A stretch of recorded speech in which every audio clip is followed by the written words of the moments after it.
Jadi awak bolehlah tengok buku teks muka surat 44. Hari ni kita nak masuk tajuk baru deh. Jadi cikgu harap awak dah siapkan praktis formatif, praktis sumatif untuk bab 2. Untuk praktis sumatif tu kalau awak perasan dah, dia ada barcode dah di sini. Dia ada QR code dah di sini. Jadi jawapan tu awak boleh scan je QR code tu dan keluar jawapan. Yang cikgu tak kisahlah ambil jawapan situ pun tak apa sebenarnya sebab cikgu nak biasakan awak dengan soalan dan jawapan. Biasakan, maknanya bila naik soalan tu awak dah tahu ni benda ni, soalan ni ada dalam buku.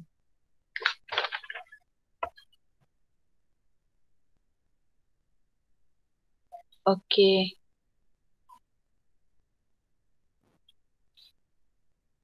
Sekejap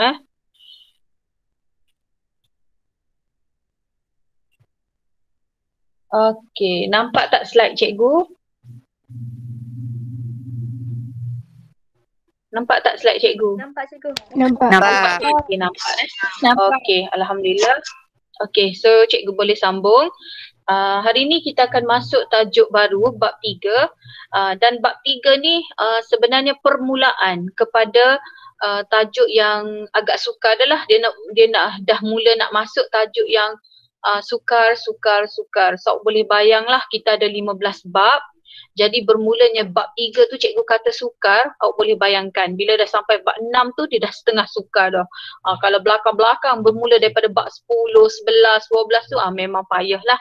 Okey, so untuk tajuk hari ni kita akan masuk tajuk bab 3, pergerakan bahan merentasi membran plasma. Dan sebelum ni awak dah belajar pun tentang membran plasma awak dah belajar tentang membran plasma. Okey, jadi sebelum cikgu pergi kepada membran plasma, cikgu nak tanyalah. Cikgu nak tanya tajuk bab 2, Akilah binti Muhammad Azam. Apa ciri membran plasma yang awak dah belajar? Cikgu nak ciri membran plasma.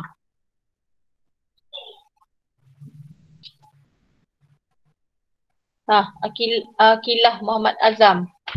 Apa ciri membran plasma? Separa telap, lepas tu dibina daripada protein dengan fosfolipid. Lagi? Menyeliputi keseluruhan kandungan sel. Lagi?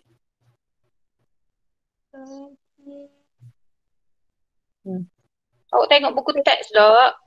Nipis dan kenyal. Okey, nipis dan kenyal. Okey, apa fungsi? Okey, apakah fungsi untuk membran separa telap? Tadi ciri, sekarang cikgu nak fungsi. Sofia Zahirah. Sofia. Mengasingkan kandungan sel daripada persekitaran luar, mengawal pergerakan bahan ke dalam dan keluar sel, membenarkan pertukaran gas respirasi dan bahan buangan antara sel dan persekitarannya. Okay, very good. Okay, so jadi awak nampak tak bab 2 ni kan dia bab asas. Bab yang awak kena tahu semua asas dalam bio, kemudian awak akan gunakan untuk bab 3 sampai bab 15. Okay, jadi sebelum cikgu pergi ke lebih lanjut, kita nak tahu tentang membran plasma . Okay, so untuk membran plasma ni, dia ni adalah lapisan yang kedua selepas dinding sel. Mula-mula dinding sel, lepas tu jumpa membran plasma. Membran plasma ni dia ada pada sel haiwan dan sel tumbuhan. Sel tumbuhan ada membran plasma, sel haiwan pun ada membran plasma. Jadi membran plasma ni dia ni adalah membran yang duduk di luar sekali, paling luar. Dia duduk di bahagian luar menyeliputi keseluruhan kandungan sel. Dan dia ni terbina daripada protein dan fosfolipid. Okey, jadi sewaktu awak belajar tajuk bab 2 tu, awak tak nampak lagi dibina daripada protein dan fosfolipid. Awak tak nampak lagi. So hari ni kita akan tengok lebih detail kita akan belajar lebih lanjut mengenai membran plasma. Okey, jadi dalam tajuk ni awak nampak tak di sini ada 4 subtopik. Mula-mula awak akan belajar tentang struktur membran plasma. Ni awak akan belajar semua ni, struktur membran plasma ni. Ni apa, ni apa, nah ni apa, semua ni awak akan belajar. Okey. Yang kedua, kita akan belajar tentang konsep pergerakan bahan merentasi membran plasma. Ingat tak sebelum ni, cikgu kata dia ni bersifat telak memilih. Dia pilih-pilih bahan. Ada bahan boleh masuk, ada bahan tak boleh masuk. So sekarang kita nak belajar bagaimana bahan tu boleh masuk merentasi membran plasma. Kan cikgu kata dia ni bersifat telak memilih kan? Dia telak memilih. Telak memilih ni maksud dia pilih-pilih. Ada bahan yang boleh masuk, ada bahan yang tak boleh masuk. Sebab tu dia ni telak memilih. Macam awak lah. Awak tak berkawan dengan semua orang. Awak pilih-pilih. Awak pilih yang macam mana? Mesti awak pilih kawan awak tu adalah orang yang lebih kurang perangai dengan awak. Barulah awak sign dengan dia. So samalah dengan membran plasma ni. Dia telak memilih. Dia pilih-pilih. Jadi bahan yang dia pilih boleh masuk itulah yang kita nak belajar. Bagaimana ia dapat merentasi membran plasma. Okay, yang ketiga, kita nak belajar beberapa jenis pengangkutan. Okay, iaitu pergerakan bahan merentasi membran plasma dalam organisma hidup. Dia ada jenis-jenis pula pergerakan bahan ni. Ada pengangkutan aktif, ada pengangkutan pasif. So kita akan belajar jenis-jenis dia pula. Dan yang keempat, kita nak belajar pergerakan bahan merentasi membran plasma dalam kehidupan harian kita. Okey, so hari ni insya-Allah cikgu akan sentuh 3.1 struktur membran plasma. Okey, kita baca dululah. Okey. Sel hidup memerlukan bahan dari persekitaran luar untuk menjalankan proses hidup. Okey, sel hidup ni sel tumbuhan, sel manusia, sel haiwan. Jadi sel-sel hidup ni dia perlukan bahan daripada persekitaran luar. Kenapa? Sebab nak buat proses hidup. Pada masa sama, proses metabolisme dalam sel menghasilkan bahan buangan yang perlu disingkir daripada sel. So maksudnya macam ni. Maksudnya ada bahan perlu masuk dalam sel sebab kita nak guna. Okey, ada bahan ambil daripada luar masuk dalam sel sebab kita nak guna. Bila kita dah guna, kita akan hasilkan bahan buangan. So bila kita nak buang bahan buangan, mestilah kita nak buang pergi ke luar. So awak faham tak? Ada bahan yang kita perlu masuk dalam sel sebab kita nak guna. Lepas kita guna, kita nak singkir dia, kita nak buang dia. So mestilah buang, singkir keluar balik. Jadi, apakah bahan-bahan keperluan sel dan apakah bahan-bahan buangan daripada sel dan bagaimanakah bahan-bahan ini bergerak masuk dan keluar daripada sel. Jadi dalam tajuk ni, awak akan belajar apakah jenis-jenis bahan yang akan masuk dalam sel yang kita nak guna. Apakah bahan yang kita akan singkir keluar lepas kita guna. Itu yang pertama. Yang kedua, bagaimana bahan ni masuk, bagaimana bahan ni disingkir keluar. So nampak tak? Kita akan belajar jenis bahan. Yang kedua, kita nak belajar proses. Bagaimana dia masuk, bagaimana dia keluar. Okay. Bagi meneruskan proses hidup, sel mesti membenarkan sesetengah bahan masuk dan keluar daripada sel. Jadi untuk memastikan kita hidup, jadi sel ni kena benarkan bahan masuk dan benarkan bahan keluar.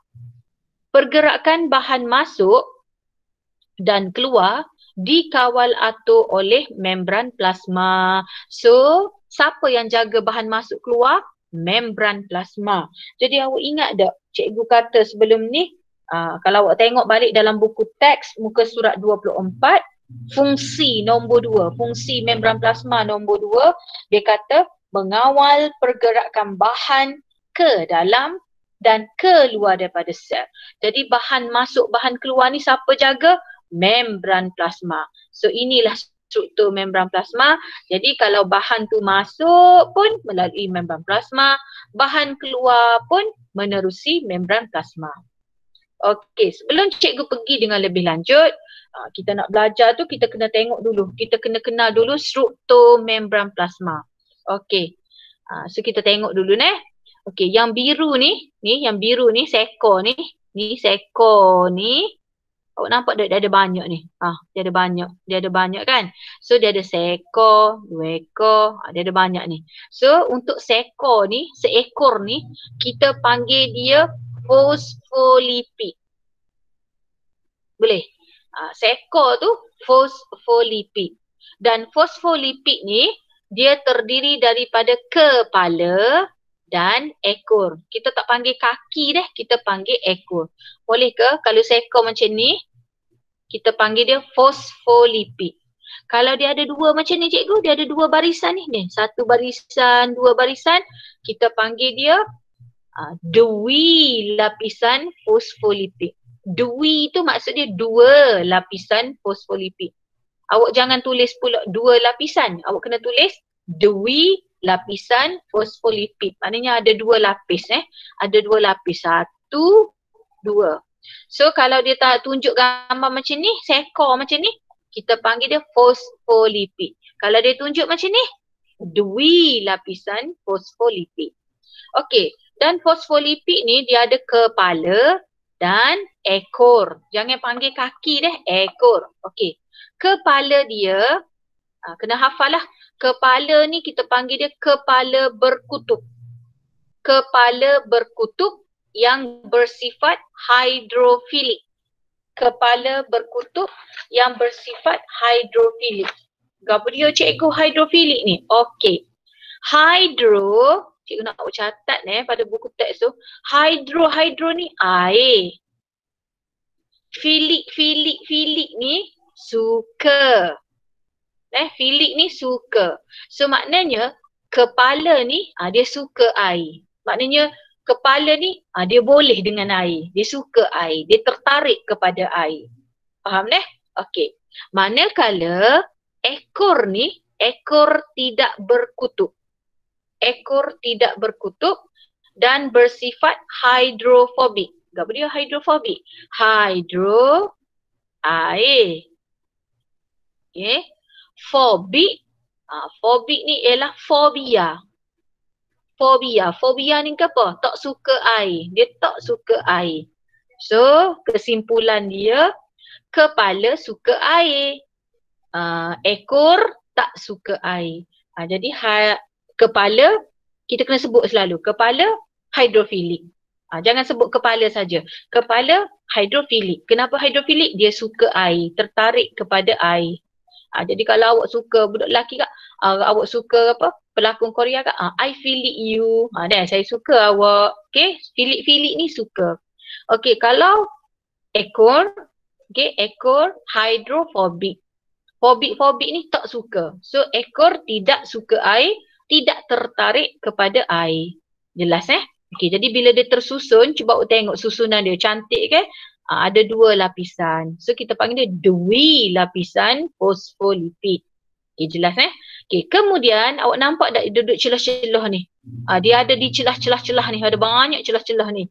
So yang duduk celah-celah ni, inilah kolesterol. Awak selalu sebut kolesterol. Inilah rupa kolesterol yang akan duduk di celah-celah membran plasma. Membran plasma ni duduk dekat sel-sel awak.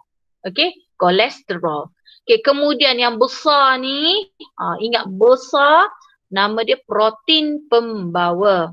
Okay, protein pembawa. Sebab tu dia kena besar sebab nanti dia nak bawa bahan-bahan. Okay, dia besar sebab dia nak bawa. Jadi awak ingat protein pembawa. Okay, kalau yang ada lubang macam ni, ada lubang ni, ada celah ni, kita panggil dia protein liang. Okay, protein liang. Boleh jangan tukar dengan protein pembawa. Protein pembawa besar, protein liang sebab dia ada lubang. Okey, kemudian awak nampak tak ni ada macam channel astro ni. Macam antena astro ni.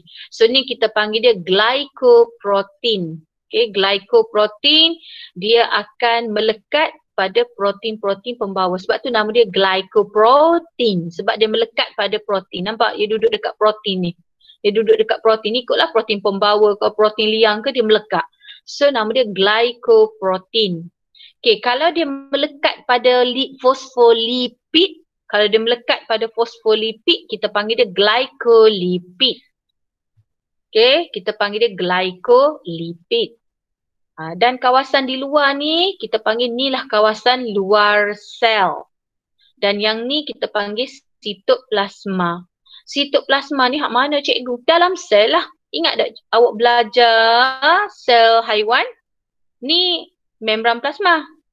Yang dalam ni, inilah sitoplasma. So kalau kawasan ni luar ni, kita panggil ni kawasan luar sel. Yang dalam ni, inilah sitoplasma. So awak nampak tak? Ni ialah membran plasma. Membran plasma mengasingkan. Fungsi dia mengasingkan antara luar sel dengan dalam sel.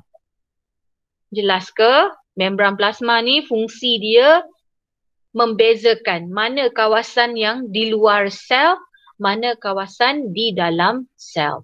Jadi bila awak tengok bentuk membran plasma semua ni, cuba awak tengok balik buku teks muka surat 24. Awak tengok balik muka surat 24, betul tak dia kata ciri membran plasma ni ialah terdiri daripada protein dan fosfolipid.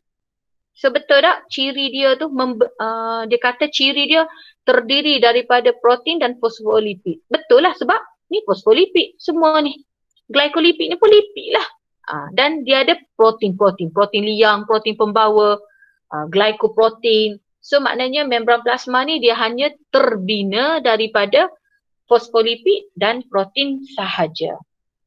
Dan tadi kan cikgu kata dia ni pilih bahan. So betul tak ciri dia? Bersifat telak memilih. Okey. Lepas tu lagi dia ni duduk di luar sekali. Duduk di luar ni. Duduk di luar. So ciri dia menyelaputi keseluruhan kandungan sel. Jadi fungsi dia mengasingkan kandungan luar dengan kandungan dalam sel. Yang kedua sebab dia ni pilih-pilih, jadi dia ni mengawal pergerakan bahan ke dalam dan keluar sel. Dan dia hanya benar bahan-bahan yang dia nak sahaja boleh masuk. Seperti nutrien, gas respirasi dan membuang bahan-bahan keluar seperti bahan buangan. Okey, setakat ni jelas ke tak dulu?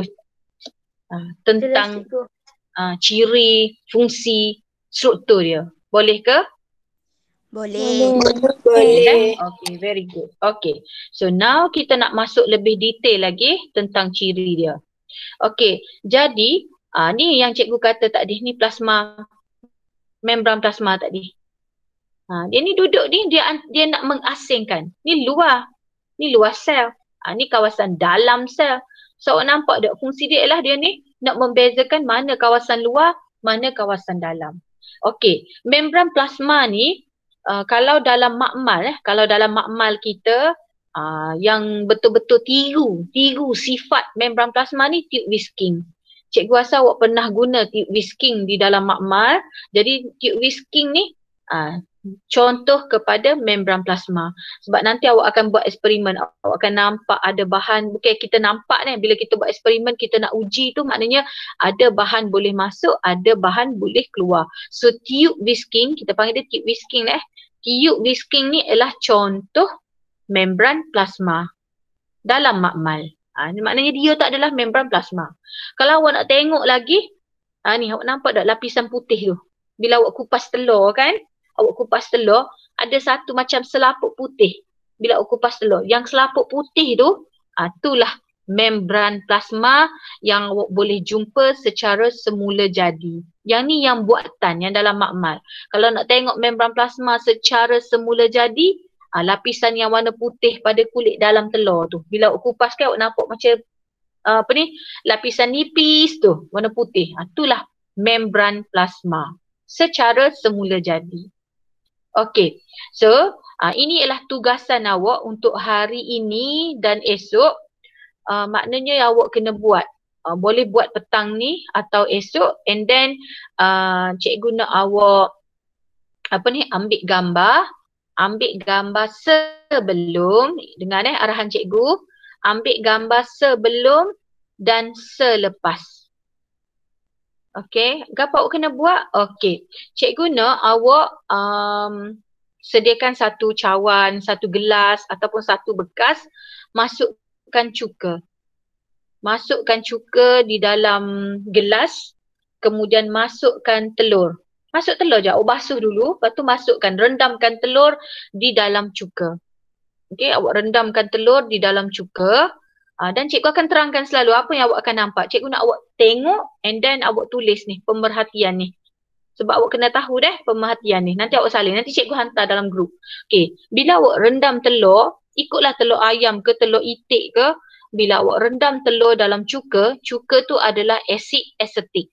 Jadi cuka ni, dia akan bertindak balas terhadap kulit telur. Kulit telur tu ialah kalsium karbonat untuk menghasilkan kalsium asetat dan gas karbon dioksida. Jadi bila awak rendam dalam cuka, cikgu nak awak rendam dalam cuka awak akan nampak macam ni. Macam dia macam berasak. Bukan berasak, macam dia keluar gelembung-gelembung. Macam gas gitu. Itu ialah sebenarnya gas karbon dioksida. Okey, jadi kulit telur dalam cuka akan terlarut, tetapi kulit telur dalam air tidak. Maknanya kalau awak rendam telur dalam cuka, awak tinggal 1 hari, cikgu nak awak tinggalkan 1 hari, esok awak akan dapati telur awak transparent, dah jadi macam ni. Kulit dia gimana cikgu? Kulit dia tak ada dah. Kulit dia sudah terlarut, sudah dilarutkan oleh cuka. Jadi yang tinggal ni ialah membran plasma. Jadi ini ialah tugas awak, pemerhatian awak kena rendam telur dalam cuka. Okey, tinggalkan 1 hari. Esok awak ambil gambar selepas, sebelum, selepas dan tuliskan semua pemerhatian ni. Jadi awak akan dapati esok awak akan dapat telur yang transparent. Dah tak ada dah cengkerang dia. Kenapa tak ada cengkerang cikgu? Sebab kulit telur dalam cuka sudah terlarut. Jadi esok awak akan nampak membran plasma sahaja. Jadi fungsi pemerhatian yang awak nak buat selepas kelas nanti ialah kita nak tengok rupa membran plasma secara semula jadi pada telur. Okey? Cikgu nak awak buat yang ni. Setiap individu kena buat. Okey. Inilah rupa dia, and then cikgu akan hantar slide ni, jangan risau. Lepas tu awak labelkan. Lukis gambar telur ni dan labelkan. Okey, jadi sebelum kita pergi dengan lebih lanjut, kita nak tengok dulu. Telur ni ada berapa membran. So kalau kita tengok sini, telur ni dia ada membran luar. Okey, membran luar ni. Membran selepas kulit telur tu. Membran luar dan membran dalam. Dia ada 2 membran lah. Membran luar, membran dalam. Lepas tu dia ada hak besar lagi. Kita panggil dia membran vitelline. Maknanya telur ni dia ada 3 membran. Membran plasma lah, maksud cikgu membran plasma. Membran plasma di bahagian luar selepas kulit telur yang selaput putih nipis tu. Kemudian ada lagi membran dalam, membran plasma bahagian dalam, dan ada satu lagi membran plasma khusus yang kita panggil vitelline. Nanti awak labelkan mengenai anatomi telur. Boleh Okey, yang ni cikgu tak perlu berjelas sebab dia cuma kita nak tengok mana membran plasma yang semula jadi. Okey? Okey, now kita nak pergi secara lebih detail lah. Okey, tadi kita dah tengok model membran plasma.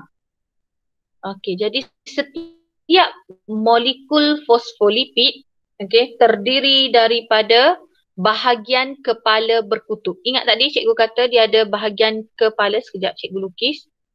Ni fosfolipid tadi. So ingatlah bahagian kepala dia ni bersifat hidrofilik. Hidro, air, filik, suka. Maknanya tertarik kepada air. Manakala ekor dia ni, kita tak panggil kaki kita panggil ekor. Ekor tidak berkutub yang bersifat hydrophobic. So apa maksud hydrophobic? Hydrophobic ni ialah fobia, tak suka, fobia, aku fobia mu. Maksudnya aku tak suka, tidak tertarik kepada air. Okey. Bahagian kepala molekul fosfolipid di lapisan luar menghala ke arah bendalir luar sel. Cikgu berhenti setakat tu dulu.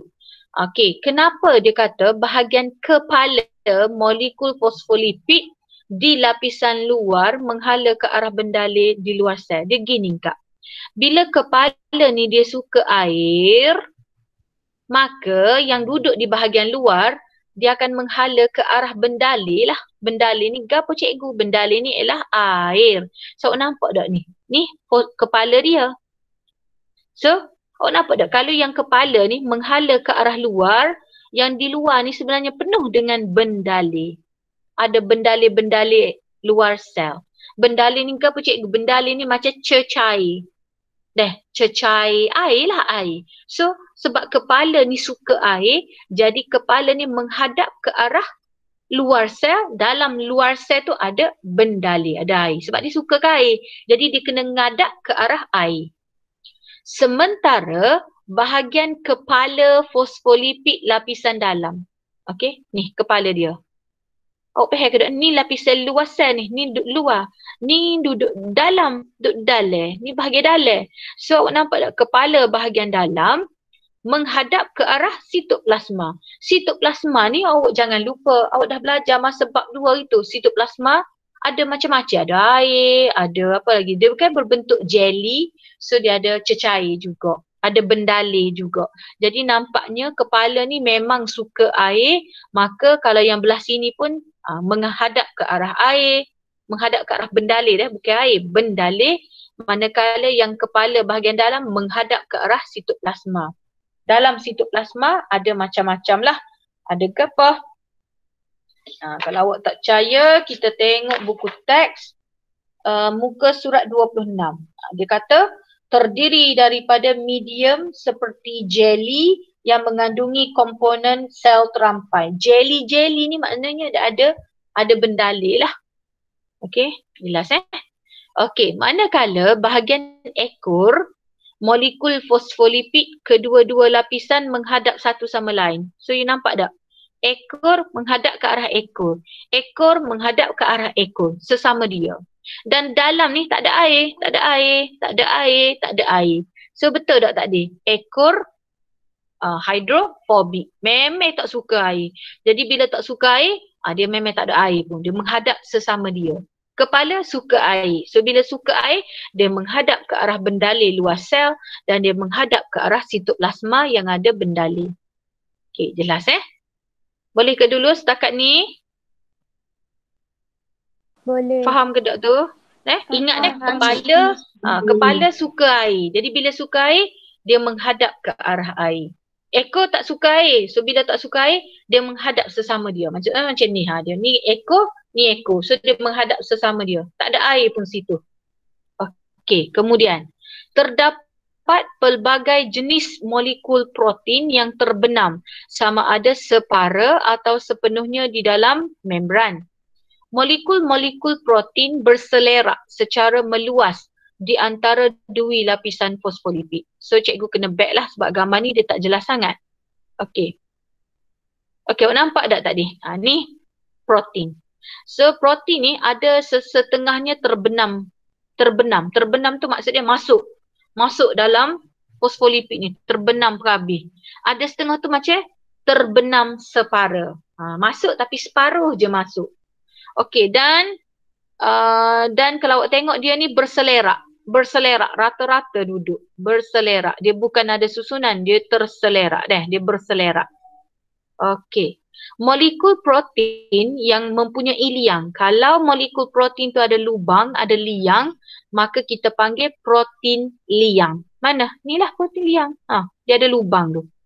Okey. Manakala molekul protein yang berfungsi sebagai pembawa, sebab dia kena pembawa, maka dia kena besar, maka kita panggil dia protein pembawa. Mana protein pembawa? Ni.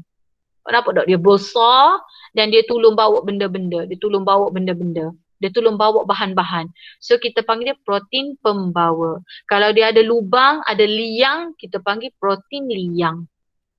Jelas Okey, dan yang awak duk belajar-belajar, tadi awak kata cikgu bukan ke membran plasma ni dia macam dinding je, macam lapisan je cikgu. Itu secara semula jadi. Jadi yang kita belajar ni kita panggil dia model. Model ke apa? Model protein liang dan protein pembawa, iaitu model membran plasma yang dikemukakan oleh ahli sains. Namun model mozaik bendaleh yang dikemukakan oleh S.J. Singer dan G.L. Nicholson pada tahun 1972 merupakan model yang diterima oleh ahli sains pada masa kini. Maknanya kalau awak belajar membran plasma, awak tak nampak, awak tak faham pun macam mana bahan boleh masuk, macam mana bahan boleh keluar. Awak tak nampak benda gitu. Jadi pada tahun 1972 ada dua orang ahli saintis ni, nama dia Singer and Nicholson ni, dia telah memperkenalkan model mozaik bendaleh. Nama model ni model mozaik bendaleh, dan sampai sekarang ni model ini digunakan seluruh dunia. Semua dunia ni, seluruh dunia menggunakan model ini untuk menerangkan tentang membran plasma. So yang awak belajar ni ialah model mozaik bendaleh. Nama dia model mozaik bendaleh. Siapa yang memperkenalkan dia? Singer dan Nicholson. Jadi satu dunia memang belajar benda macam ni. Okay, kalau pergi mana-mana pun sebut membran plasma, memang kita guna model ni. Okay. Lagi kita sambung lagi. Okay, sekejap cikgu tukar highlighter. Okay. Setengah protein dan lipid mengandungi rantai karbohidrat terlekat padanya dan disebut glycoprotein dan glycolipid. Cikgu terandah tadi kan, kalau dia melekat pada protein, kita panggil dia glycoprotein. Kalau dia melekat pada fosfolipid, kita panggil dia glycolipid. Boleh dah awak ingat antena tu. Apa? Antena astro tu. Kalau dia melekat dekat protein, glycoprotein. Kalau dia melekat dekat fosfolipid tu, glycolipid. Okay. Glycoprotein dan glycolipid bertindak sebagai molekul reseptor untuk hormon seperti insulin, menstabilkan membran dengan membentuk ikatan hidrogen bersama air, dan bertindak sebagai antigen bagi membolehkan pengecaman sel. Cikgu, saya kena ngapa ke ni 3 fungsi dia? Yes, cikgu wayak selalu. Awak kena hafal apa fungsi glycoprotein dan glycolipid. So nombor 1 dia ni sebagai molekul reseptor. Apa dia cikgu molekul reseptor ni? Dia ni macam nak kesan. Nak kesan hormon-hormon. Kita panggil molekul reseptor untuk kesan. Kesan ke apa? Kesan hormon seperti insulin. Yang kedua, menstabilkan membran. Macam mana dia nak stabil cikgu? Dengan membentuk ikatan hidrogen bersama air. Ikatan hidrogen dan air. Maka jadi stabil lah membran ni. Yang ketiga, bertindak sebagai antigen bagi membolehkan pengecaman sel. Jadi tak ada cara lain, cikgu pun tak boleh nak tolong awak, so awak kena hafal. 1, bertindak sebagai molekul reseptor untuk kesan hormon. Yang kedua, untuk stabilkan molekul dengan membentuk air dan air dan hidrogen. Yang ketiga, bertindak sebagai antigen untuk pengecaman sel. Tak ada cara lain, kena hafal dah. Okey, kalau ada cara cikgu bagi tahu. Kalau tak ada cara memang cikgu bagi tahu secara ikhlas. Tak ada cara, memang kena ngapa. Okey. Kemudian di celah-celah tu juga terdapat molekul kolesterol. Mana? Ada celah-celah ni. Sebab tu bahaya kolesterol ni, dia duduk di celah-celah membran plasma kita. Okey, so terdapat molekul kolesterol di antara molekul fosfolipid. Apa fungsi kolesterol? Okey, walaupun awak kata kolesterol ni awak dengar dia macam jahat, tetapi sebenarnya dia ada fungsi. Yang pertama, menjadikan dui lapisan kuat. Awak nampak tak dia duduk celah-celah dui lapisan fosfolipid? Dia duduk di celah-celah dui lapisan fosfolipid. Jadi fungsi dia untuk kuatkan, menguatkan dui lapisan. Yang kedua, menjadikan dui lapisan lebih fleksibel. Okay, lebih fleksibel. Yang ketiga, menjadikan dui lapisan kurang telap. Kurang telap terhadap bahan larut air seperti ion. Kurang telap ni maksud dia tak bagi masuk. Kurang telap ni maksud dia tak boleh masuk. Sebab tu dia kurang telap. Kurang telap ni maksud dia kurang, apa maksud dia? Kurang lah, maknanya dia tak bagi masuk. Okay, kurang telap terhadap air. Sebab apa? Cikgu dia kurang telap terhadap air.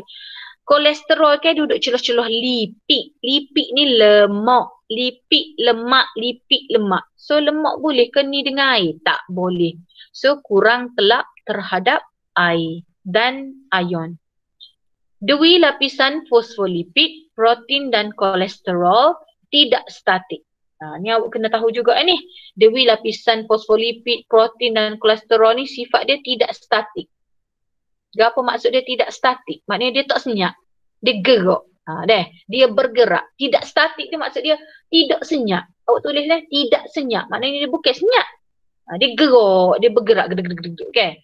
Okay. Tetapi membentuk satu struktur yang dinamik dan fleksibel. Maknanya dia dia boleh gerak.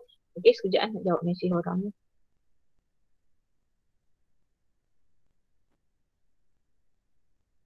Okay. Jadi dia ni, jadi bila dia tidak statik, dia tak senyap, maka dia membentuk struktur yang dinamik. Maknanya bergerak lah dan fleksibel, maknanya boleh gerak. Okay, jadi sifat ini menyebabkan membran plasma mempunyai sifat bendalih. Awak faham ke bendalih? Bendalih ni kan cik kata dah macam air. Okay? Jadi bila air kan dia mengalir. Air kan bergerak. So, bila dia bergerak, dia tak senyap, dia fleksibel, maka membran plasma mempunyai sifat bendalih. Maknanya bendalih ni boleh bergerak dan menjadikan membran plasma lebih fleksibel. Lebih fleksibel, maknanya dia boleh bergerak. Okay. Cikgu harap jelas dah deh. Agak payah sikit lah cikgu dah kata tadi. Masuk bab 3 ke atas, dia agak payah dah. Okey, kemudian sikit lagi dah. Cikgu akan pergi sehingga praktis formatif 3.1. And then kita sambung esok pula. Okey, seterusnya. Kita nak belajar tentang sifat ketelapan membran plasma. Awak nampak tak? Inilah rupa dia. Sangat cantik. Ni rupa fosfolipid tadi. Dui lapisan fosfolipid. Nampak? Dui lapisan. Apa cikgu kata dui? Sebab ada satu lapisan, dua lapisan. So ada dua lapisan. Dui lapisan fosfolipid. Ni kepala dia yang bersifat hidrofilik. Ni ekor dia. Awak nampak dia menghadap sesama dia. Ekor hidrofobik. Okay. Sesuatu membran dikatakan telap terhadap sesuatu bahan sekiranya membran tersebut membenarkan bahan itu bergerak merentasinya secara bebas. Kalau dia benarkan semua bahan masuk, semua bahan boleh masuk, maka kita kata dia telap. Telap ni maknanya boleh masuk. Semua benda boleh masuk, besar, kecil semua boleh masuk, kita kata telap. Sebaliknya, membran dikatakan tidak telap sekiranya sesuatu bahan tidak berupaya merentasinya. Jadi kalau bahan tu tak boleh masuk, kita kata tidak telap. Kalau boleh masuk, telap. Tak boleh masuk, tidak telap. Membran plasma, okey. Membran plasma ialah membran yang bersifat telap memilih. Okey, membran plasma sifat dia telap memilih. Apa maksud membran telap memilih? Okey, so maksud membran plasma ni bersifat telap memilih ialah membran telap memilih hanya membenarkan pergerakan bebas sesetengah bahan merentasinya dan menghalang atau menghadkan pergerakan bahan yang lain. Okey, cikgu nak tanya pelajar. Apa maksud ayat ni? Cikgu sorang duk kecek ni. Okay, cikgu nak tanya Fatihah Edlin.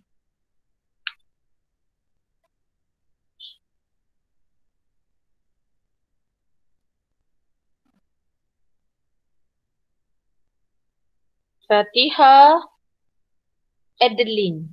Apa maksud membran telap memilih hanya membenarkan pergerakan bebas sesetengah bahan merentasinya dan menghalang atau menghadkan pergerakan bahan? Apalah maksud dia tu?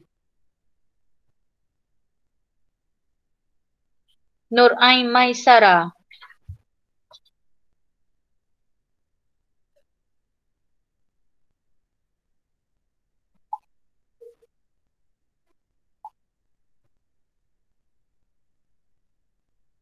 Ada kedok ni. Ada cikgu. Apa maksud ayat tu? Cikgu nak ayat ni je. Apa maksud membran telak memilih ni hanya membenarkan pergerakan bebas tengah bahan merentasinya dan menghalang? Apa maksud dia? Membran telak memilih ni. Cepat. Cepat awak jawab, cepatlah kita boleh habis. Bukan semua bahan boleh masuk. Bukan semua bahan boleh masuk. Ya. Okay. Very good. Betul lah tu. Awak kena yakin dengan jawapan awak. So maksud dia membran telak memilih ni, cik kata dia pilih-pilih. Macam awak lah, awak nak sign dengan orang, awak akan pilih yang lebih kurang perangai dengan awak, baru awak boleh masuk dengan dia. So samalah, membran plasma ni dia telak memilih. Maksudnya dia hanya membenarkan pergerakan bebas sesetengah bahan je boleh merentasinya. Jadi kalau dia benarkan bahan tu masuk, dia akan bebas. Masuk keluar. Kalau dia benarkan. Kalau dia tak benar, dia akan halang, dia akan hadkan pergerakan bahan tersebut. Okey, sebab tu kita panggil dia ni sifat membran telak memilih. Maknanya dia hanya pilih-pilih. Kalau yang pilih boleh masuk dengan bebas. Kalau yang tak boleh tu, duduk luar, tak boleh masuk. Okey, jelas Okey, yang kedua, membran plasma mempunyai sifat telak memilih disebabkan struktur binaan dia. Apa dia jadi memilih tu cikgu? Sebab dia ada struktur-struktur binaan dia. Apa? Okey, kalau lapisan fosfolipid dan protein menentukan ciri ketelapan membran terhadap bahan-bahan tertentu. Jadi esok kita akan belajar kenapa dia ni bersifat telak memilih. Macam contoh awak macam ni lah. Kalau cikgu tanya, kenapa awak sign dengan budak tu? Awak akan cakap lah, budak tu memang baik dengan saya cikgu. Saya nak pinjam barang, dia bagi. Dia ni kalau saya bercakap, dia hormat saya. Awak ada sebab. Jadi kita pun nak tahu juga kenapa membran plasma ni dia bersifat memilih. Jadi ayat ni kata dia bersifat memilih sebab disebabkan struktur binaan dia. Sebab dia ada protein pembawa, dia ada protein liang, dia ada demi lapisan fosfolipid. Jadi esok kita akan tengok apa bahan yang boleh lalu ikut protein pembawa, apa bahan yang boleh lalu ikut fosfolipid, apa bahan yang boleh lalu ikut protein liang. Esok kita akan belajar satu persatu. Okey, so kita pergi kepada soalan. Macam biasa, soalan ni awak kena saling dan awak kena jawab. So awak jangan risaulah, slide ni cikgu akan beri. So awak just saling dan saling jawapan. Okey, apakah dua komponen utama membran plasma? Maknanya membran plasma ni terbina daripada apa? Terbina daripada protein dan fosfolipid.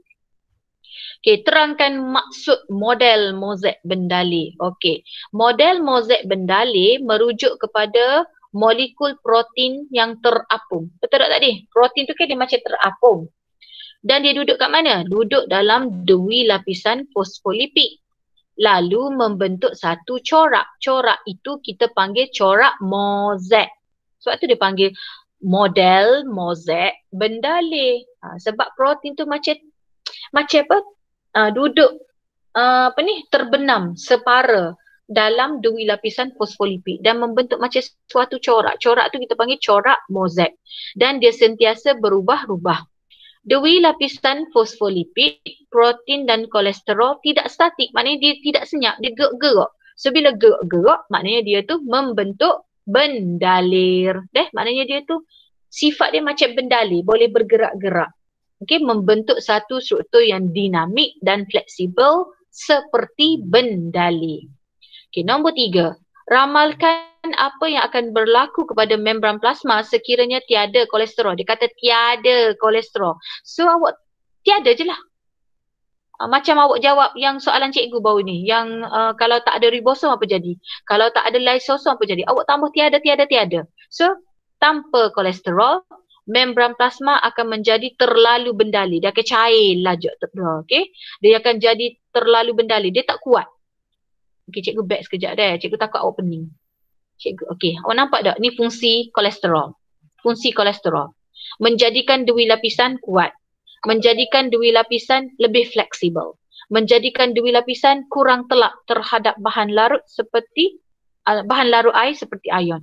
Awak tambah je, kalau tak ada kolesterol, dui lapisan tidak kuat. Dui lapisan tidak fleksibel. Dui lapisan menjadi lebih telap. Sini kurang telap. So bila tak ada kolesterol dia jadi telap. Semua benda boleh masuk. Dia tak boleh nak kontrol tau. Okay, jelas Kalau awak tak ingat lah, dalam PSO nak tulis macam ni, awak tambah je ayat macam cikgu tadi. Tidak kuat, jadi lebih telap, tidak fleksibel. Okay, so membran plasma akan jadi terlalu bendali. Maknanya tak kuat dah lah. Dia jadi cair. Okay, pada suhu badan normal dan berkemungkinan meletus. Bila dia tak kuat, dia boleh pecah pula. Tanpa kolesterol, membran menjadi lebih telap. Tadi kan dia bersifat telap memilih. Tapi kalau tak ada kolesterol, semua benda boleh masuk. Dia jadi lebih telap terhadap bahan larut. Okay, soalan nombor 4. Terangkan peranan fosfolipid dan protein dalam menentukan sifat ketelapan membran plasma. Okey, yang ni awak kena bincangkanlah peranan fosfolipid dan peranan protein. Okey, ciri molekul fosfolipid dan protein yang hanya membenarkan laluan beberapa jenis bahan tertentu membolehkan atau menghadkan pergerakan bebas bahan tertentu merentasi membran plasma. Maksudnya fosfolipid dia akan benarkan sesetengah bahan. Protein pun dia membenarkan sesetengah bahan. Jadi bila dia ni memilih, ciri itulah yang menyebabkan wujudnya sifat telak memilih pada membran plasma. Faham kau? Kau tak faham gini maksudnya. Apa membran plasma ni jadi memilih? Awak kata, dia milih lah sebab ada fosfolipid dan protein pembawa, ada protein liang. Jadi tiga-tiga itulah yang menyebabkan membran plasma ni jadi telak memilih. Okey, so cikgu berhenti di sini. Ada nak tanya apa-apa? Cikgu buka untuk soalan.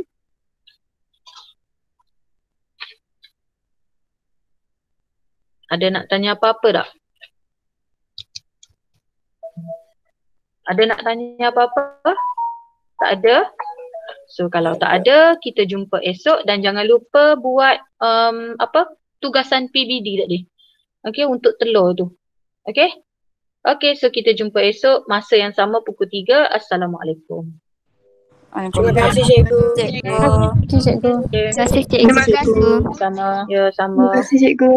Terima kasih cikgu. Okey, sama. Terima kasih sebab join kelas. Okey, lepas tu jangan lupa dah yang cikgu tak panggil nama tadi, tolong PM personal sebab cikgu nak check balik. Okay.